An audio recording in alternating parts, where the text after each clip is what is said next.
So around this time last year, I uploaded this video where I talked about some of the most popular anime that I've never personally watched, and I think one of the biggest names on that list was definitely Bleach. And now we are 1 year later, and you're probably wondering, well, why'd you watch it this time around? Well, I have an answer for you. So if you've been on my channel for the last couple months, you are probably aware that I've uploaded a fair bit of Jujutsu Kaisen videos. By the way, full Jujutsu Kaisen playlist in the description. I'll also link it right up there. So being the Jujutsu Kaisen stan that I am, I ended up following a bunch of Jujutsu Kaisen news and fan pages, and I came across this one snippet of an interview Gege Akutami, the mangaka of Jujutsu Kaisen, where he was interviewed at the same time with Tite Kubo, the creator of Bleach. And Gege Akutami heavily revealed that he was inspired by Bleach to write his own manga. Couple that with a lot of the comments I got on my Why Jujutsu Kaisen is the next Hunter x Hunter video, where people were telling me that it's most likely not the next Hunter x Hunter, but is in fact the next Bleach. I see where they're coming from, because Jujutsu Kaisen has a lot of Bleach in its DNA. So the way I'm going to break up this video is I'm going to have a little section dedicated to every single arc, but they're not going to be necessarily full in-depth reviews of every arc. They're just going to be things I liked, things I didn't like, but I'm going to try, as best as I can, to refrain from giving you the things I didn't like in every single section, because otherwise we'd be here forever. Instead, I'm going to save all my grievances for one specific section of this video, where I'm just going to say, hey, here's what I hated about Bleach, because, I don't even want to say hated, I just didn't like some of it. We'll get to that later in that part of the video. I'm leaving timestamps for everything below, so if you want to just skip ahead to that part, feel free, but I recommend watching the entire thing, liking this video, and subscribing when notifications are. We're trying to hit 5,000 subscribers by the end of the year, and in exchange, I'll start doing arc reviews for all my favorite anime and manga, starting with Hunter x Hunter. Now, without further ado, let's get straight into the video, starting with the first arc, the Substitute Shinigami arc. When I started Bleach, I was kind of unclear about what the general impression I was going for was going to be, because I couldn't fathom how the Substitute Shinigami arc, when I was watching it, somehow kept escalating and escalating and escalating all the way to the 1,000-Year Blood War arc. I guess my general take for this arc is that it's pretty generic in a fine way. Like, it gets you into the lore, gets you into the world building, and it establishes things like what Soul Reapers are, what Quincy's are, what Hollows are, etc. But hear me out. I know I said no tangents, but like, listen, I think this one's a good sidetrack. It'll loop back around. Okay, it'll loop back around. Okay, so in the very first arc, the Substitute Shinigami arc, they introduced the concept of exorcising Hollows that were evil in their human lives, and then those souls go to hell. But, they never bring up hell again until this year in July. But my criticism would have been totally fair for the last 4 years since Bleach ended. So for the Substitute Shinigami arc, yeah, all these cool concepts are introduced and stuff, but there's not much more to it. I'm happy that the arc was so short because it kind of offset some of the dullness of it. It's standard, is what I'm going to say. So I'm going to give this arc a 7 out of 10. Fine introductory arc, nothing really to write home about. Anyway, let's move on to Soul Society, i.e. probably the most famous Bleach arc and one of the most popular anime arcs in ever. So what did I think of Soul Society? I thought it was good. I actually really enjoyed it on my first watch, and I think on second watch I still liked it, but I liked it a little bit less. I don't know. It's kind of hard to say, because for me, I just think philosophically, Bleach, Kubo, and I are just very different. We operate on different wavelengths, and what I see happening is in Soul Society, for example, elements that were brought up in the Substitute Soul Reaper arc, like helping deceased souls pass on, were more or less abandoned in favor of the political thriller of what was going on in Soul Society, as well as their whole mission to save Rukia. And this kind of put everything on the back burner, because then it transitioned from Soul Reapers being these people that guide on Hollows to the afterlife, but at the same time, it just deviated all that and went into a straight-up battle shonen. All they did was just throw hands every 5 seconds, and normally I wouldn't even get annoyed at that, because, like, I like that, right? But at the same time, it's like, yo, don't you guys have jobs to do? Like, humans and Hollows, they didn't stop dying. They didn't stop existing. I'm sorry, I just have to bring this up. You did not need so many people fighting Ichigo over this, especially the captains. No, I'm getting ahead of myself again. So, like, I have some basic questions that Soul Society made me wonder, and I'd like to share some of them with you now. Hey, what are the people in Soul Society? Like, what are they? Because there's Soul Reapers in the Serite, right? But then, like, there's people on the outskirts, and why is there a class system in the afterlife? Why? Why are some people poor? Is there money in heaven? Like, what is going on here? And now, like, I don't even know if these details were just expanded upon in some other extended lore or whatever, but this is just so crazy that Kubo never really went in depth to explain some of these aspects of the world he created. Yeah, I gotta chill out. This is, like, I'm really trying here. Okay, so one of my other biggest annoyances in this arc has to be Ichigo's progression. It was a little too strange, okay? Now, I was careful to choose my words there because I'm of two minds with this one. Either Ichigo is this insanely powerful mutant that we all know him to be, and he just progresses like a wild animal, which, for the most part, he does, and he has, like, ridiculously latent powers. But at the same time, there's also this other other issue where he's kind of presented as slowly picking up and building his strength to fight progressively stronger opponents, and he's working his way up the ladder. And the best way I could actually describe this issue can be boiled down to this statement. Ikkaku had a Bankai. Why didn't he use it? Ichigo's an intruder. He infiltrated the highest, well-guarded part of heaven to do a criminal act in freeing Rukia. Seems like good cause to use your fucking Bankai. It's just, it strikes this like odd nerve in my brain, and it's something that I just genuinely can't get over. Like, that just has to be bad writing. He wasn't even strong enough to take it, you know what I mean? Because let's say Ikkaku is probably as strong as like a vice captain or a lieutenant or something, right? Ichigo wasn't that strong yet. He didn't get to lieutenant level until he eventually fought Renji again, which by the way, Renji is like the weakest lieutenant I've ever seen in retrospect. Also, why did Renji use his Bankai? What the fuck is going on here? I gotta calm down, bro.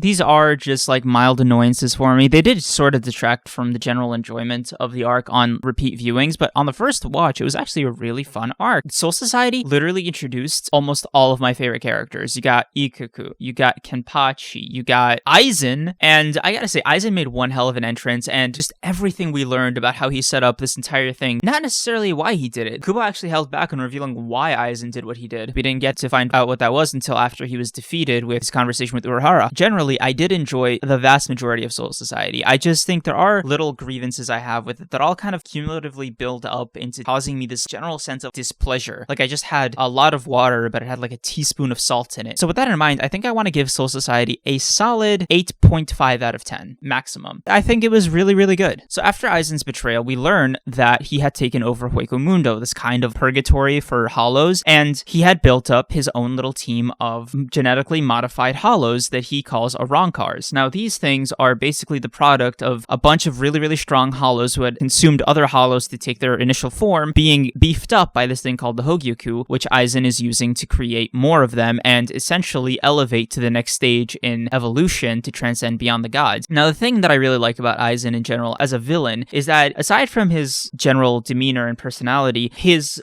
cold calculating nature in that he's always 6-7 steps ahead, and Mayuri is 12 steps ahead, and Urahara is literally on an extra-dimensional Lovecraftian level playing chess with the literal stars. Aizen is third smartest character in the entire series, and he's genuinely just such a joy to watch. And one of the things that really sucks about Arrancar is that you just don't get much of him. After this epic grand reveal and all this hype about Aizen, in this huge arc where he's like officially the villain, you don't get to see him be the villain. Now here's my problem with the Arrancar arc. It was just the Soul Society arc, but worse. And there's this running theory I've seen where people are saying, oh yeah, but don't you know every single arc has like something to do with one of Ichigo's friends? So Soul Society was like Rika's arc, and then Arrancar was Orahime's arc, and then Fullbringer was Chad's arc. Don't get me started on Fullbringer. As minimal as the character development for Rukia was supposed to be for what is supposedly her arc, it's even worse for Urahime and Arrancar's. If we were to take this conclusion all the way to its natural end and assume that Arrancar was meant to be Orahime's arc, then I ask you, in what way? In what way did this arc help us learn more about Urahime, her character, her motivations, literally like almost anything about her? There's stuff like the thing with Ichigo, for example, right, where she was given this like weird fixation / fear that Ichigo would become a hollow, and I remember seeing that for the first time where it was like mentioned canonically, and I was like, is this a thing she's always been afraid of? What is she basing this fear on? Has she ever seen Ichigo white before? I don't think she has. With maybe she saw him using his visor mask. I cannot bring myself to come up with any sort of situation or reason why she would be having these reactions to Ichigo turning into a monster, because like he isn't, obviously, right? Like he's speaking to her the entire time. He's going out of his way to reassure her, which I guess teases their future love or whatever. Like something about Urahime and Ichigo's dynamic kind of rubs me the wrong way. Even in story, it made no fucking sense, because, you know, when Rukia got into Soul Society and she was arrested and they had to save her, there was like layers to it, right? And it was like part of Aizen's master plan. But for Urahime,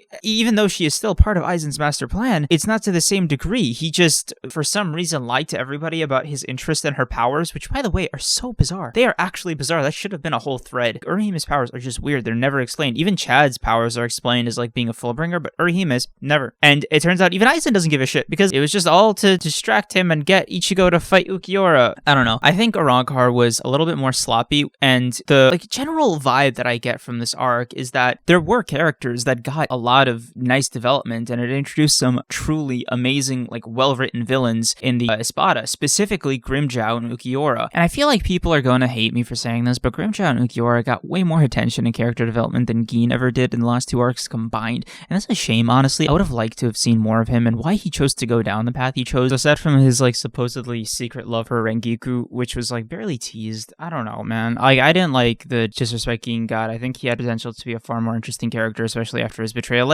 Even Tozen got far more development, and I think he got a really, really nice arc. And in the end, he was sort of half redeemed. He had his Darth Vader moment with his lieutenant. It just sucks that for characters that were supposedly there from the beginning with Aizen, were more or less given a back seat. And if you couldn't already tell by how I titled this part of the video, yeah, what's the deal with Ichigo and his team not killing literal demons that kidnapped Urahime, his supposed one true love, and threatened to destroy, everything? This arc is so fucking long. Next up, the 110 years back arc. Now, this is a little intermission between the Aizen fight arc and the fight with Ukiura. I want to be honest with you guys, I loved this arc, okay? Urahara is one of my favorite characters in all of fiction now, and this arc was just an amazing display into how the groundwork for the rest of the series was set. The origins of the Visored, freeing Mayuri, and the first confrontation with Aizen was just fantastic. I don't even really have complaints about this arc. I just, not for one small nitpick I had with that, Urahara and any of the Visoreds could have just come to Yamamoto or whoever and just went to Soul Society and been Aizen's evil. He did this to us. Aizen's behind it all. It did not take 100 years for the Visoreds to chill and for Urahara to open his shop and chill out until 17 plus years before the story happened where Ichigo was born. It's not... They could have said something. There are ways to get a message to Soul Society. I'm just saying, it's just irritating that they never did. Yeah, final score for the 110 years back arc, 9 out of 10. Really good. I really enjoyed it. Probably one of my favorite arcs in all of Bleach. Anyway, we finally get to the battle in Karakura Town. So the battle of Karakura Town was mostly pretty good. It was just really annoying that Kenpachi and Byakuya were out of action for most of it. Also Yami becoming 0 makes no sense. As a matter of fact, none of the power scaling makes any sense. How did Ukiura and Grimmjow, numbers 4 and 6, by the way, look the most dangerous and way more impressive out of all the Espada? And you're telling me Stark was number 1? Stark, Coyote guy. He was number 1. This guy was stronger than this? Unbelievable, dude. Listen, I want to talk about this man Urahara for a second because this man is a demon. He's by far the biggest villain in Bleach. Nobody can tell me otherwise. How are you this many moves ahead, but not this many moves proactively ahead? Urahara is the best reactionary character in this entire show, and nobody can tell me otherwise. They can be oh, don't you realize he preps for every situation? Yeah, after it happens, this guy takes no preventative measures. And it doesn't change how cool he is in my eyes, but it's still very wild to me that he'll go down this route of making 3, 4, 5, 600 plans for one single event, but he'll never have the foresight to just plan in advance for something or stopping something from happening. I just don't get why he doesn't go that far. It's weird. And the fact that he was able to come up with a plan to just bind and cage Aizen after he had already evolved beyond his hollow monster form really strikes a nerve with me because, dude, you could have just stopped him before that, before he ascended or whatever. Now Aizen's immortal, right? I don't care what anybody says. Aizen won in the end, in my eyes. And then finally, we have the sequel to the Arrancar arc, which is basically the fight with Aizen. I'd say the first half was a 9.5 out of 10. Aizen explaining his master plan, just flexing on everybody, destroying all these captains, just being an absolute menace, and then schooling Urahara, Yurichi, and Ishin, and then ascending, and it was just amazing. And then he does this weird thing where he wants to half kill Ichigo's human friends, even though for some reason, why can they survive his Ryatsu? That makes no sense. Okay, I'm just gonna skip over a little bit. So after Ichigo finally learns the final Getsugo Tensho and defeats Aizen, he loses all of his Soul Reaper powers, right? But I thought it was such a brilliant way to go about ending the series, if I'm being honest, because Ichigo losing his powers after defeating a villain as big as Aizen, that could have been a great end for Bleach right there. And his final question / confrontation with Urahara was definitely one of my favorite moments in the entire series. I want to give it an 8.5 because I really liked Gin's moment as well. That was really cool. That was the end of Arrancar. That was the defeat of Aizen. And in my opinion, that should have been the end of Bleach. One of the main things that I get really irritated about when it comes to Bleach is just that Kubo's writing style leaves a lot to be desired in terms of finishing something, because he has a great habit of creating and then building something, but he has a horrible track record of just executing on it. And in the long line of of things that I cannot forgive Kubo for, because if you've been watching this far into the video, which by the way, thank you so much, I really appreciate it, there's nothing that Kubo has ever done or written that was as bad or as egregious as the Fullbringer arc. Now, I said this on my community tab and I said it on Twitter, but Fullbringer has got to be not only the worst arc in Bleach, but the worst arc I've ever seen in modern shonen. Like, it was almost an exact shot-for-shot remake of the Substitute Soul Reaper arc, except it introduces the Fullbringers, and I'm gonna keep it real with you guys, it continues a long-standing tradition on Bleach that has plagued it since day one of disrespecting my boy Chad, aka the mother that's been a Fullbringer since day one. This arc would have been the perfect opportunity for Kubo to finally give Chad the spotlight, but God forbid anyone except Ichigo gets the spotlight. Why not give Chad development? He's such a good character. He has so much potential as a substitute character, and you know what? I can't even say that he's like this show's Sasuke, because this show's Sasuke, Uryu, doesn't get any attention either. And he's basically consistently gotten worse with every single arc that's progressed, up to the point where like this major finale arc in Bleach didn't even pay off the fucking Sasuke of the show. No. Instead, Kubo makes Ichigo a Fullbringer. This arc was a waste of time in almost every single way. The sum total of this arc's entire addition to the Bleach narrative as a whole has literally just been to give Ichigo back his powers. My personal take is that Fullbringer should have never happened. They could have honestly make up a way to get Ichigo his powers back without having to bring in the Fullbringers at all. 3 out of 10, I like their costumes. I don't know, fuck Fullbringer. Lastly is the 1000-Year Blood War arc. I think this is by far and away my favorite arc of Bleach. Stunning moments, some beautiful character work, some great world building, phenomenal, A+ world building, especially with you watch his origins, all the different parts of the Soul King.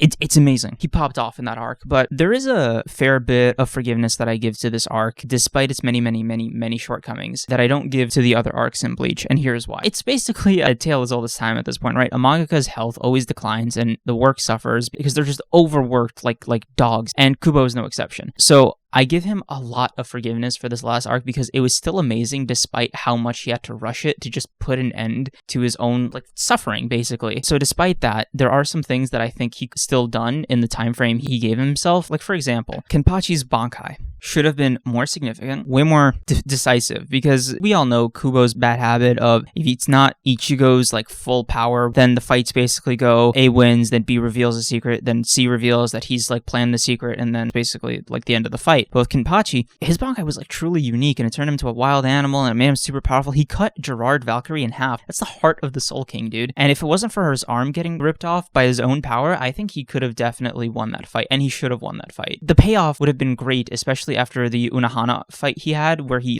finally awakened and became the true Kenpachi. So I think I can boil my disappointment and criticisms down into one sentence. I think that the 1000-Year Blood War arc has the potential to be one of the greatest arcs in manga and anime once it's finally animated in 2021, and it falls short of its own potential. But it's really, I think, an act of, I don't want to say sympathy, because that sounds like I'm pitying him, which is a little condescending, but it's an act of respect for the mangaka to just provide this thing in the first place, that I'm yeah, I can understand, on a human level, it took a lot out of you, and I don't fully blame you for the thing having detractions in quality because of it. So that's my 2 cents. The 1000-Year Blood War arc definitely had so much more potential, but I don't blame it for not reaching it. So I want to quickly touch on the one-shot and the Howls of the Jaws of Hell arc that just got announced, and I think the implication is that it's a new arc, and Bleach the manga is coming back in addition to the anime getting its own adaptation for the 1000-Year Blood War arc. If this is Kubo coming back in full perfect health and ready to just go into the weeds with Bleach, then yeah, this has the potential to be an insanely big arc. Here's the thing, I'm scared on 2 levels. One is that I'm scared it'll go down the Arrancar arc, where it'll just be too big for what it is, and it'll just have too many things working against it. When you have that many balls in the air, right, it starts to compartmentalize and give every single thing its proper spotlight. For example, Ukiura and Grimmjow got way more spotlight than the next 3 or 4 Espada combined, and obviously Kubo couldn't focus on every single one of them, so I understand where he was coming from. But at the same time, I think smaller villains, big scope is Kubo's sweet spot, but not too much, because when it's too little, it's just Ichigo washing the villains, let's be honest. So yeah, I'm very excited for this arc. I'm definitely looking forward to it. Now with the intermission out of the way, we can finally get into the stuff I didn't like. And if you stuck around until this part of the video, thank you so much. You are literally the reason I keep making content. Never stop. But for real though, if you finally got to this point and you haven't realized what I don't like about Bleach, then I will try to be as explicit as I possibly can. So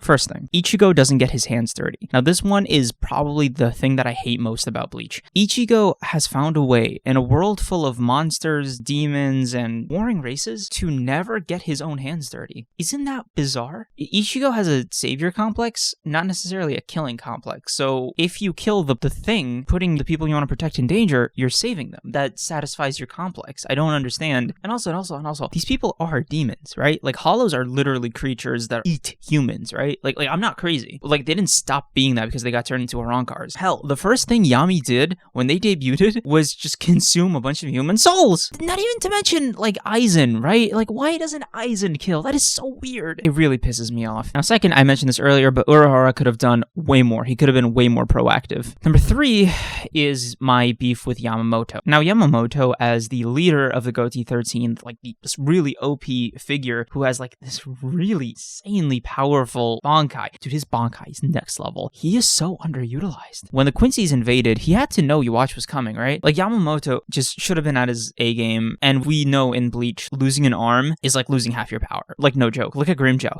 He was kicked off of the Espada completely for losing an arm. He was number 6. There were still 4 people behind him, and he was just kicked off completely because losing an arm was deemed to be that brutal for you. Now, my next beef is that Chad and Uryu were constantly ignored despite their races being a huge part of the major arcs in the story. Like, if you were to take their screen time in both arcs combined, it wouldn't even reach a 10th of the screen time Ichigo had in their arcs separately. And that's truly a shame, because the Quincy's coming back should have been a major thing for Uryu's character. He just appeared, by the way. We don't know how he got there, what the deal was. No indication about what's going on, really. So I thought that was a wash. Number 6, power scaling these characters gives me a headache. For example, there's this thing in the 1000-Year Blood War arc where it's kind of implied that Mayuri reanimated the corpses of some of the Arrancar, or some of them just didn't flat out die and they just joined the Soul Reapers to help out with the Quincy's. And one of them was Grimmjow, right? And it was really cool to see him again. But at the same time, why was he able to kill like the 3rd strongest Quincy? In the grand scheme of things, isn't Grimmjow still weak? So the next gripe I have is, why are people always more powerful than they initially let on? The only time that hiding your own power was such a big, well-executed thing was with Kenpachi, because he didn't even know he was doing that. And I loved the way that it was slowly revealed and it came out, and it was like really interesting. And it made him one of my favorite characters in the entire series. But at the same time, it's so unfair that he's the only one who gets it. So number 8 is actually like a very important one. It kind of ties in the rest of my grievances together. I just wanted more Soul Reapers to die that were relevant, right? Because I know what you're going to say. What about Yamamoto? What about any of the other people in the Stern Ritter's initial attack? What about them? Name me 1 or 2 other people aside from Yamamoto that had like a really proper death. You can't even say Ukitake because he did a self-sacrifice. The Quincy's didn't kill him. Kamamura was the only one that got like even a semblance of a normal death. He got his human form, he got his heart eaten by like his grandfather or something. But did he even die? Did he even die? Really? Overall, I think I really did like the series, right? Like, I had a great time reading it, and it's definitely become one of my favorite series I've ever read, because the world building, character work are generally pretty great, and the character designs are mwah. You know, in the end, I do think I was wrong not to watch Bleach, because it ended up being one of the series I'm most passionate about, because I wouldn't get this way if it was a series that bored me, because I obviously have very strong emotions, but they're emotions toward something I like and that I really resonated with not being up to par in my eyes. I will make more Bleach videos in the coming days, weeks, months, so please stick to the channel for a while if you want to hear me make videos about literally any of the things I discussed here. If you want me to make full breakdown of the things I hate about Bleach, like, please let me know. Get this video to like, I don't know, 150 likes, and I'll definitely do that. So with that being said, thanks for watching. Like and subscribe. Bye.